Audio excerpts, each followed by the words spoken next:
नमस्कार। आज हम बात करने वाले हैं रामेश्वरम की। हमारे पास जो जानकारी है वो एक तरह की यात्रा गाइड है और हम उसी के आधार पर ये चर्चा कर रहे हैं। कोशिश ये रहेगी कि जो लोग वहां जाने का सोच रहे हैं, ये बस जानना चाहते हैं, उनके लिए जरूरी बातें निकल कर आएं। बिल्कुल। रामेश्वरम जैसा कि पता है तमिलनाडु में पंबन द्वीप पर है और हाँ, चार धामों में से एक। रामायण से भी गहरा संबंध है इसका। हाँ, तो चलिए शुरू करते हैं। सबसे पहले वहां पहुंचते कैसे हैं? देखिए, कई तरीके हैं। हवाई जहाज से जाना हो तो मदुरई उतरना पड़ेगा, वो सबसे पास का एयरपोर्ट है। अच्छा, मदुरई कितनी दूर है रामेश्वरम से? करीब 170 किलोमीटर। तो वहां से फिर आपको टैक्सी या बस लेनी होगी। ठीक है। और ट्रेन से जा सकते हैं? हाँ हाँ बिल्कुल, ट्रेन सीधे रामेश्वरम स्टेशन तक जाती है। और वो जो रास्ता है ट्रेन का, पंबन ब्रिज के ऊपर से। हाँ, मैंने सुना है उसके बारे में, कहते हैं बहुत सुंदर है। बहुत ही शानदार अनुभव है वो। समुद्र के ऊपर से ट्रेन जा रही होती है, अपने आप में एक आकर्षण है वो। सही बात है। मतलब पहुंचने के ऑप्शन ठीक ठाक है। सड़क मार्ग भी है शायद? हाँ, सड़क मार्ग से भी जुड़ा है। बड़े शहरों से बसें, टैक्सियां मिल जाती हैं। ठीक है। अब मान लीजिए हम पहुंच गए, तो वहां रुकने के लिए क्या व्यवस्था है? मतलब होटल्स वगैरह? हर तरह के बजट के लिए कुछ न कुछ है। अगर बजट कम है तो 500 से 1500 रुपए प्रति रात में साधारण होटल मिल जाते हैं। जैसे सरकारी टीटीडीसी होटल भी एक विकल्प है। अच्छा, और अगर थोड़ा बेहतर चाहिए हो? तो फिर मिड रेंज में आ जाएं। करीब 1500 से 3500 रुपए की रेंज में होटल पोल रेजिडेंसी जैसे कई विकल्प हैं। और लग्जरी के लिए? लग्जरी के लिए भी ऑप्शंस हैं। हयात प्लेस जैसे होटल हैं जिनका किराया 4000 या उससे ऊपर हो सकता है। ठीक है।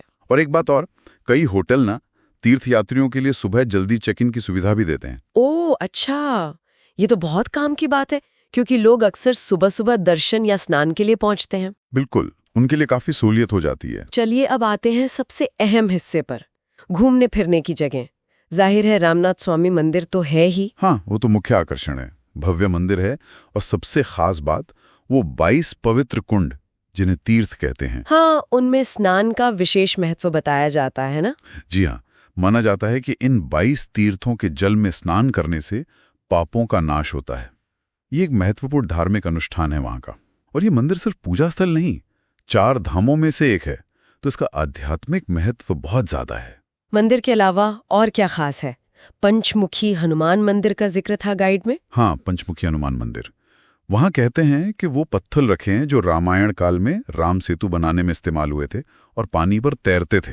अच्छा, वो तैरने वाले पत्थर? ये तो देखना बनता है। बिल्कुल। और फिर है धनुषकोडी। धनुषकोडी, हाँ, वो जगह जो चक्रवात में तबाह हो गई थी। सही कहा। 1964 के साइक्लोन ने उसे उजाड़ दिया था। अब उसे घोस्ट टाउन भी कहते हैं। लेकिन उसके खंडहर, उसका वीरान समुद्र तट एक अलग ही अनुभव देता है। उसका अपना एक ऐतिहासिक और पौराणिक महत्व भी है। मतलब वहां जाना एक अलग तरह का अनुभव होगा। निश्चित रूप से बहुत शांत और सोचने पर मजबूर करने वाली जगह है। और पंबन ब्रिज तो है ही, जिसका जिक्र हमने ट्रेन यात्रा में किया।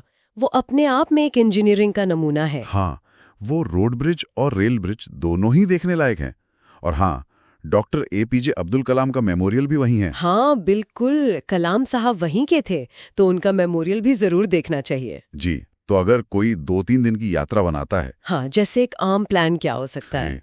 तो समझ लीजिए, पहले दिन रामनाथ स्वामी मंदिर और उसके आसपास के तीर्थ, दूसरे दिन धनुषकोडी और पंचमुखी हनुमान मंदिर जैसे दूसरे मंदिर कवर कर सकते हैं। और तीसरे दिन सुबह कलाम मेमोरियल देखकर वापसी की प्लानिंग की जा सकती है। ये एक सामान्य सा खाका है, अपने हिसाब से बदला जा सकता है। सही है। और खर्चे का अंदाजा, मतलब प्रति व्यक्ति कितना लग सकता है? देखिए, ये तो बहुत चीजों पर निर्भर करता है, लेकिन एक मोटा अंदाजा गाइड के हिसाब से बजट यात्रा में शायद 3100 रुपए से 7000 रुपए प्रति व्यक्ति। और अगर थोड़ा आराम से, मतलब मिड रेंज में, तो वो करीब 7700 से 15000 तक जा सकता है। इसमें रहना, खाना, लोकल घूमना सब आ जाता है। ठीक है। अब खाने पीने की बात कर लेते हैं। वहाँ क्या अच्छा मिलता है? कोई खास सुझाव? हाँ, गाइड में कुछ नाम थे, जैसे गुजरात भवन का जिक्र है, जहां सात्विक थाली मिलती है। अच्छा, सात्विक भोजन। हाँ, और शिव शक्ति भोजनालय है जो सस्ता और साफ सुथरा बताया गया है।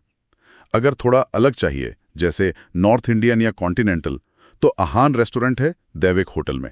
ओके, मतलब खाने के भी ठीक ठाक विकल्प हैं। जी, मंदिर के आसपास भी कई छोटे भोजनालय मिल जाते हैं। और यात्रियों के लिए कोई खास टिप्स, जैसे मंदिर जाने के नियम या यात्रा का सही समय। हाँ, कुछ बातें ध्यान में रखनी चाहिए। मंदिर परिसर में शालीन वस्त्र पहनना जरूरी है। वो 22 तीर्थों में स्नान करना हो तो सुबह जल्दी जाना बेहतर रहता है, भीड़ कम मिलती है।